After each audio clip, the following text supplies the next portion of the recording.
बिहार के मुख्यमंत्री नीतीश कुमार ने विधान परिषद में शराबबंदी कानून संशोधन विधेयक पर बात करते हुए कहा कि जहरीली शराब से जिन लोगों की मौत हुई उनको कोई राहत नहीं दी जाएगी।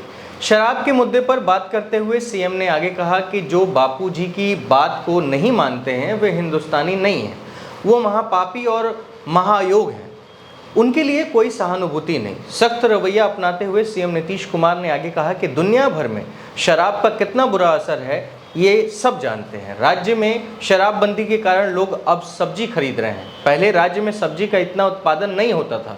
जो पहले पैसे शराब पीने में बर्बाद करते थे अब वो सब्जी खरीद रहे हैं, रोजगार कर रहे हैं। वो अब पैसा बर्बाद नहीं करेंगे और यही सब काम में लगाएंगे। देखिए उनके घर में कितना अच्छा भोजन होगा। जरा महिलाओं से पूछिए, महिलाएं बताएंगे कि शराबबंदी का क्या फायदा हुआ है। बुधवार को निषेध एवं उत्पाद शुल्क संशोधन विधेयक 2022 को ध्वनि मत से पारित किया गया बिहार विधानसभा में, जिसके तहत राज्य में पहली बार शराबबंदी कानून को कम सख्त बनाया गया है। संशोधित कानून के अनुसार पहली बार अपराध करने वालों को जुर्माना जमा करने के बाद ड्यूटी मजिस्ट्रेट से जमानत मिल जाएगी और यदि अपराधी जुर्माना राशि जमा करने में सक्षम नहीं है तो उसे 1 महीने की जेल का सामना करना पड़ेगा। इन सारी चीज़ों को आप समझिए इस तरीके से कि जब किसी को शराबबंदी कानूनों का उल्लंघन करते हुए पुलिस पकड़ेगी तो आरोपी को उस व्यक्ति का नाम बताना होगा जिसने शराब उपलब्ध कराई। सुनिए नीतीश कुमार ने विधानसभा में अपने भाषण में और क्या कुछ कहा।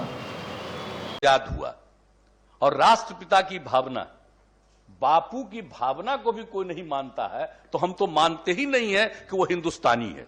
वो भारतीय तो है ही नहीं और वो काबिल तो है ही नहीं। वो महाअयोग्य है, महापापी है।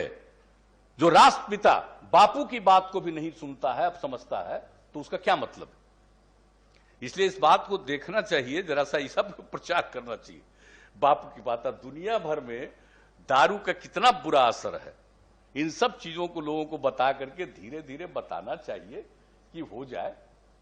और धीरे धीरे तो अन्य राज्यों को भी देखना चाहिए। अब हो रहा है कि कुछ आमदनी हो जाता है दारू बनाने में और उसी के चलते नहीं कर रहा है। अरे भाई कोई आमदनी है। हम लोगों को तो जैसे देखिए कुछ नहीं होता था, हम लोग उसमें टाइटिंग किए थे, सब कुछ किए थे, तब 5,000 करोड़ रुपए पहुंच गए थे, लेकिन हमने छोड़ दिया, हमने तत्काल उसको खत्म किया। तो सवाल इसका है कि अगर कोई भी राज्य बंद करेगा तो वो चीज बंद हो जाएगा, लेकिन फायदा कितना होगा? इस शराबबंदी के चलते आप देख रहे हैं अब कितना सब्जी की बिक्री है। आप जरा कल्पना कर लीजिए, तरकारी पहले बिकता था, इतना सब्जी का उत्पादन होता था। एक से एक चीज देखिए ना कि जो पैसा जो दुरुपयोग करता था, शराब पीने में पैसा बर्बाद करता था, अगर वो पैसा बर्बाद नहीं करेगा और यही सब काम में लगाएगा तो देख लीजिए उसके घर में कितना अच्छा अब भोजन हो रहा। जरा महिलाओं से पूछिए, हम तो खुद ही जब 16 में लागू किए घूम। द पंचायत को सब्सक्राइब कीजिए और स्वतंत्र पत्रकारिता को आगे बढ़ाइए।